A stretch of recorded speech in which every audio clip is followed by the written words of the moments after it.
Bonjour, bonsoir à tous, ici To pour le résumé une nouvelle fois de la 4e journée de Society Game et je suis en merveilleuse compagnie de Gerik et Waiki. Comment vous allez? Toujours très bien, écoute. Ça va nickel. 4e journée du coup, un programme assez intéressant, 2 épreuves, 2 éliminations, une révolution et des apparences qui sont parfois trompeuses un petit peu dans les 2 équipes, c'est le programme d'aujourd'hui. On va commencer par les épreuves, mais juste avant, j'aimerais qu'on vienne sur un événement qui a commencé à la première seconde du lancement de la soirée. C'est la révolution Mahjong. Est-ce que, Waiki, tu peux nous en parler un petit peu, s'il te plaît? Oui, alors, ce qu'on avait décidé de faire, histoire de gagner en fluidité au niveau de la soirée, c'est qu'on a révélé la première épreuve, histoire que tout ce qui est question éventuelle, ça soit au clair. Donc, on a annoncé l'épreuve et ce qu'il allait avoir dedans. Donc, ce qu'il allait avoir dedans, c'était une épreuve de calcul, un contrario et un circumnavigation. Et il s'avère que lorsqu'on a annoncé les épreuves, la réaction chez Mahjong était pas du tout celle que j'espérais. Ah oui? Comment ça? On a eu des gens qui se sont dit révoltez-vous, il y a Circumnavigation, je veux jouer. Ce qu'il faut savoir, ce qu'on avait dit, c'était que le leader ne participerait pas à l'épreuve, histoire que justement il fasse un petit peu plus confiance à ses mates. Et Jidawe étant leader à l'époque, quand elle a vu le Circumnavigation, elle a dit qu'elle voulait, comme c'est un peu son domaine de prédilection, elle a voulu directement jouer, ce qui en soi est normal, ça lui permet de plus faire ses preuves. En plus, elle avait pas eu forcément l'occasion de faire ses preuves jusqu'à maintenant, elle était peut-être un peu en dessous. Elle a vu Circumnavigation, on s'est tous rappelé la branlée que s'était prise Renardo sur The Genius 2, et s'est dit, c'est mon moment, il faut que j'y aille. Exactement, c'est exactement ça. Après, honnêtement, on savait aussi qu'elle allait se faire éjecter. Machu l'avait prévenu dans l'après-midi. Je te laisse me dire ce que t'en penses, Waiki. Donc, ce qui s'est passé, c'est que elle voulait déjà la révolte de son équipe. Et ce qui s'est passé, c'est que, étant donné que les gens ont vu que Jida était un petit peu en dessous en termes de niveau, histoire que tout se passe bien et qu'il n'y ait pas vraiment de surprise, les gens, son équipe avait déjà parlé de faire une révolution avec Ellie qui gong et du coup Machu et Jida qui seraient les nouveaux porteurs de clés. Ce qui au final s'est passé. Donc pas de grosse surprise au niveau de la révolte. Ce qui s'est passé, c'est que tout le monde a tapé le gong. Même Jida. Donc vraiment, même Jida. Donc c'était vraiment la révolte la plus attendue, mais la moins surprenante, si je puis me permettre. C'était une révolte organisée où tout le monde était d'accord. C'est quand même, très propre. C'est très très courtois de leur part. Et au final, on a peut-être une personne qui s'est sentie un petit peu lésée dans cette révolution. Oui, on a eu Marie Meltou qui, certes, était au courant, mais elle n'a pas vraiment fait, n'a pas fait ça de gaieté de cœur. Et ça s'est senti au niveau de la répartition des clés. Encore une fois, il a été mis sur le côté. Une autre personne qui a été un petit peu choquée de cette révolution, mais des conséquences, c'est Dimor. Ouais. Qui lui-même était dans les petits papiers de Ellie pour la récupération des clés. Et au final, la clé s'est retrouvée chez Jida plutôt que chez lui. Donc, un petit peu d'amertume de sa part, je suppose.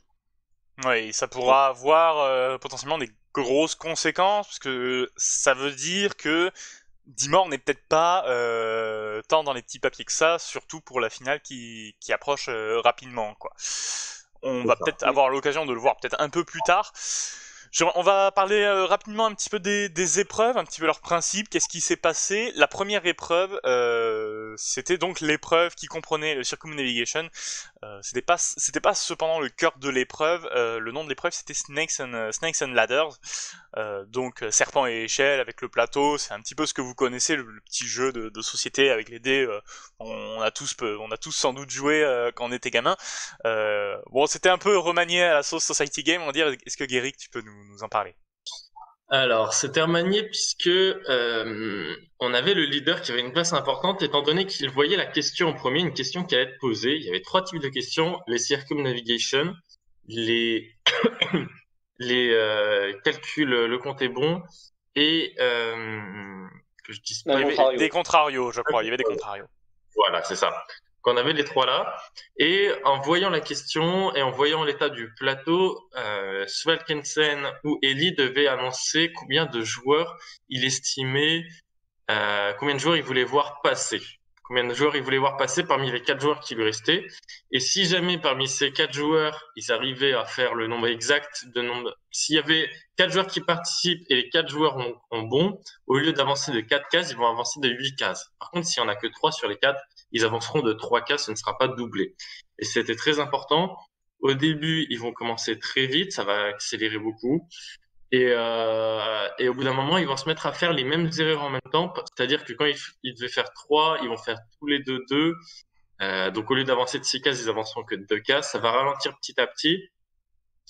Dans les erreurs qui me viennent, moi je sais que Fenrir n'a pas réussi à terminer un circumnavigation, mais sinon il a fait un 3 sur 4. Je crois que Maté a pas tout terminé. C'était assez serré.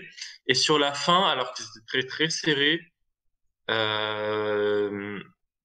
ils réussissent à avancer d'une case, ils réussissent à avancer de 2 cases. Ils étaient plus qu'à une case de la fin en fait, alors que chez Mad Dog et Fiasco Général, aucun d'entre eux réussit à avoir la bonne réponse. Ils se retrouvent à 3 cases de l'arrivée, alors que Nob Dog se retrouve plus qu'à une case de l'arrivée. Et en fait, ce qu'on a dit à partir de là, c'est qu'en cas d'égalité, si pendant le même tour, les 2 équipes terminent en même temps, on refait le tour jusqu'à ce que ça se termine. Donc en fait, là où c'était très compliqué, c'est que Nobdong n'avait plus besoin que de faire une bonne réponse, alors que Mad Dong devait enchaîner les 3 bonnes réponses sur 4 à chaque fois, ce qui est beaucoup plus ardu. Et on l'a vu très vite, c'est du coup Nobdong qui remporte cette épreuve. C'était serré, mais au final, un meilleur coup stratégique sur la fin pour bien placer son équipe de la part de Svalkensen.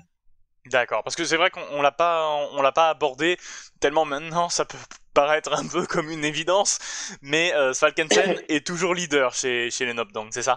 Exactement, et Svalkensen toujours en contrôle. Soroniak qui a tenté de prendre le trône, mais on va pas se mentir, ça n'a pas très bien marché. Il y a que Falcon qui l'a suivi un peu parce que Falcon était assez bottom, mais Fenrir et Lewix restent toujours dans le duo Matt Tesson. Très bien, très bien. Donc voilà, première victoire du coup côté Nobdong. On verra ensuite ce qu'il en est du vote côté Madong. On va plutôt passer sur la 6e épreuve, si je me trompe pas, qui était un quiz qui mêlait un petit peu culture générale et logique, je crois. Oui. Waiki, est-ce que tu peux nous détailler ça? Alors, pour la 6e épreuve, ce qu'on a décidé de faire avec Guéric, c'est de les faire marcher un peu plus en coopération et d'apporter un peu plus d'importance à une partie de l'équipe. Ce qu'on avait décidé de faire, c'est on a divisé l'épreuve en 8 manches et chaque manche était décomposée elle-même en 3 questions. Une première partie de logique avec un jeu des allumettes, une deuxième partie où c'était une question de culture G sous forme de QCM. Et la 3e épreuve, c'était, sous-épreuve du coup, c'était une grille de Gule App. Et les joueurs le premier joueur répondant à la question de logique donnait l'avantage à la culture G, qui lui-même, s'il avait bon, donnait l'avantage à la grille de Gule App. Un truc qui mêle beaucoup de dynamique et où tout le monde doit montrer qu'il est réactif sans pour autant se tromper. Donc vraiment, on atteint le moment où tout le monde doit faire ses preuves sur plusieurs domaines pour faire la finale. Donc le résultat de cette épreuve, relativement conséquent. Hein, Conséquent, c'est-à-dire ça a été une claque mise par Madong au sein de l'équipe Nobdong, puisque le score final est de 15-2. 15-2, c'est énorme. Il restait 2 manches et on les a pas jouées parce que c'était plus possible de revenir effectivement pour Nobdong. Une victoire qui est à la fois due aux très bonnes performances de Madong, je dois l'avouer, mais aussi à une grosse contre-performance d'un certain membre de Nobdong qui a emmené son équipe à lui tout seul vers la défaite. Je parle bien évidemment de Soragnac. Alors, il n'y a pas eu forcément que Soragnac, on va y revenir juste après. Il y a eu potentiellement une petite erreur de répartition, parce que les membres devaient être répartis sur certaines épreuves, et il y a peut-être eu une petite erreur côté Nobdong de ce côté-là. Je pense, oui. Parce que Nobdong, en mettant 2 joueurs, ils avaient à chaque fois 4 joueurs à répartir, donc ils pouvaient en mettre 2 dans une des 3 épreuves. Et à mon avis, c'était peut-être le moins pertinent de mettre 2 joueurs en culture générale, sachant que la culture générale, en termes de temps, ils étaient pas forcés. Là où sur le premier round très important, c'était une question de vitesse pour prendre la main. Donc il fallait être le plus rapide et avoir 2 personnes, ça augmente les chances d'avoir la main. Ou alors, comme on fait les Madong, c'est-à-dire d'avoir 2 joueurs sur le duel up pour pouvoir récupérer un maximum de points en 30 secondes. Et malheureusement, en culture, même si les questions ont été attendues peut-être un petit peu plus difficiles, on pense quand même que c'était plus pertinent de mettre un deuxième joueur dans une autre épreuve. Très bien. Et c'est ce qu'ont fait les Madong dessus. Ils ont mis 2 joueurs oui, sur c'est la répartition qui a été faite par Madong et répartition plus que fructueuse quand on voit les résultats. Très bien. Alors on va reparler juste après concernant le cas de Soragnac. On va passer aux éliminations en revenant sur la première élimination de la journée côté Madong. Donc elle intervient juste après une révolution. Ellie est la leader et doit faire un choix et éliminer une personne. On a a priori ces 2 bras droits qui ne vont pas vraiment bouger, qui ne vont pas vraiment sortir, qui sont Jidawe et Machu. Il reste le choix entre Marimeltu et Dimor. Waiki, qui a été désigné? La personne qui a été désignée par Ellie, ça a été Marimeltu. Un choix somme toute logique quand on voit sa position, enfin quand on voit il y a la position du quatuor dominant et que Marimeltu n'est pas dedans. Même si Jidawe a essayé de faire pencher la balance pour Dimor, en vain. Actuellement, on a vraiment un duo final composé de Ellie et de Machu. Et le choix se tâte entre Dimor et Jida, de ce que j'ai cru comprendre. C'est compliqué. Mais que ce soit Jida ou Dimor, aucun des deux, je dirais, n'est certain d'atteindre la finale. C'est ça. Très bien. Donc on sait qu'a priori, Ellie et Machu Picchu seront en finale. Mais oui, petit doute entre Jida et Jidawe et Dimor. Très bien. On suivra ça avec attention, sachant que ça ne devrait pas tarder à arriver dorénavant, puisqu'il y a eu un autre conseil. Juste pour finir sur Madong, qui a remporté la dernière épreuve de la journée. Est-ce qu'il n'y a pas eu de vote blacklist, je crois? On est à 0. Pas de blacklist. Personne n'est réellement menacé. Donc Wilson est le seul à sortir sur blacklist pour l'instant. Côté Madong. Côté Nobdong, du coup, on a Soragnac en très grande difficulté, qui a réussi à swap, qui a pas réussi à renverser la vapeur du côté des leaders, qui a fait une mauvaise performance. Est-ce que ça a été l'éliminé de la journée? Alors effectivement, ça va être l'éliminé de la journée. Mais c'est dommage parce qu'il avait fait des performances pas si mauvaises. Mais en essayant de prendre le lead, il s'est pris une cible quand même conséquente. C'était pas évident pour lui de retourner la situation. Et puis surtout, en plus, il avait déjà un vote blacklist. Mais en plus de ça, il y a l'épreuve. Et en fait, pendant l'épreuve, Soragnac se montrait contre-productif parce que c'était à lui de prendre la main sur l'épreuve des allumettes. Et au lieu que ce soit Dimor qui est triomphé de Soragnac, c'est plutôt Soragnac qui commet beaucoup d'erreurs, qui fait beaucoup de mauvaises réponses et qui donne la main. Et du coup, autant vous dire que dès que ça se termine, Soragnac a plus ou moins fait perdre son équipe à lui tout seul. Là, dès que ça se termine, Liwix, il réfléchit même pas 5 secondes, il pose son vote et il part discuter, il a même pas cherché plus loin. Soragnac était d'office, déjà qui était en danger, mais à la suite de l'épreuve où il laisse même pas l'occasion à d'autres joueurs de briller, puisque Falcon Liwix n'ont pu apparaître qu'une seule fois, Fenrir et Maté étaient retirés, mais les deux n'ont pu apparaître qu'une seule fois. Svalkensen qui a fait 2 points à Gule Up, ce qui reste très honorable en 30 secondes, mais il y avait vraiment pas photo au niveau de cette élection. Au niveau de cette élimination, ça allait très vite et c'était assez prévisible. Maintenant, donc, on a vu un petit peu les perspectives qui se dessinent par rapport à Madong. Les 4 personnes, sachant que Ellie et Mathieu semblent effectivement bien partis pour la finale, c'est un petit peu ressemblant chez Nobdong, puisque Maté et Svalkensen sont très proches, ils ont plutôt bien performé dans les épreuves, et le choix semble plutôt se porter sur Fenrir ou Falcon, qui ont été très bons sur l'ensemble de l'aventure. Liwix qui est uniquement là pour conserver le vote. Effectivement, on pourrait se dire qu'ils sont 5 et que il y aurait une possibilité de retourner le gouvernement, que Fenrir, Falcon et Liwix retournent les choses. Mais actuellement, avec le contrôle de la situation et avec les mauvaises performances de Liwix, ça me semble peu probable et je m'attends plus à les voir se battre pour obtenir la 3e place auprès du duo dominant actuellement. C'est ça, c'est ce que je voulais rappeler un petit peu au début, c'est que Svalkensen Maté est toujours aussi fort, toujours aussi strong, toujours aussi influent. Ils ont Liwix dans leur escarcelle qui semble, enfin, je sais pas trop, je suis pas dans sa tête évidemment, mais du peu de conversation que j'ai pu en voir semble presque y croire, mais reste quand même très en dessous en termes de niveau, que ce soit de Soragnac qui a été éliminé ou même de Falcon ou Fenrir, de ce qui a été prouvé un petit peu sur les épreuves. Il n'est là uniquement que pour le vote, pour avoir la majorité.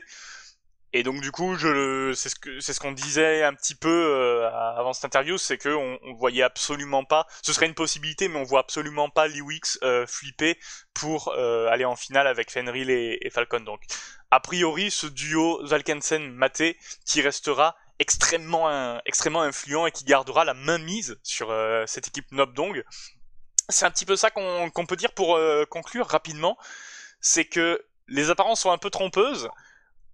On a techniquement l'équipe Madong qui est sous le signe de la tyrannie et Nobdong qui est sur la démocratie.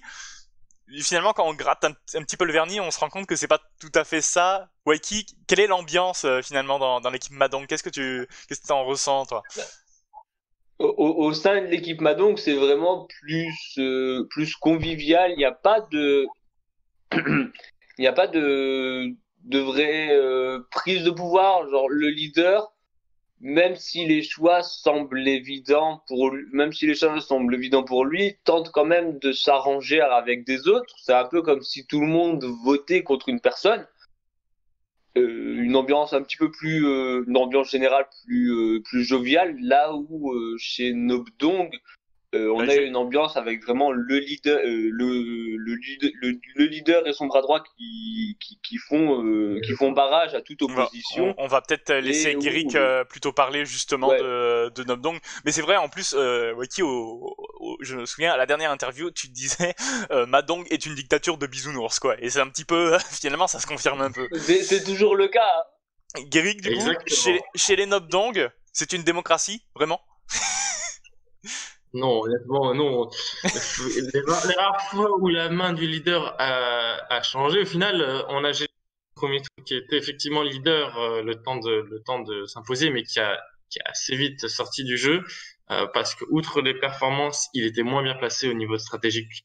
Et on a Falcon qui est apprécié, mais qui reste en dehors des alliances. On l'a fait passer en leader une fois pour pas qu'il se sente lésé. Mais effectivement, c'est une fausse démocratie en apparence, puisque le pouvoir est clairement entre les mains de certains choix, à savoir Svalkensen Maté et un petit peu le groupe qui gravite autour. Très bien, super. Écoutez, je pense qu'on a tout dit. J'aimerais juste un petit, je voulais juste vous demander un petit pronostic de votre part, qui restera évidemment secret jusqu'à la fin, rassurez-vous. Si vous deviez donner 3 joueurs de votre équipe qui iraient absolument en finale, on va commencer par Guéric chez Nobdong, qui ce serait ? Alors déjà, Svalkensen Maté, c'est une évidence pour moi, et je réfléchis à Fenrir et Fancon.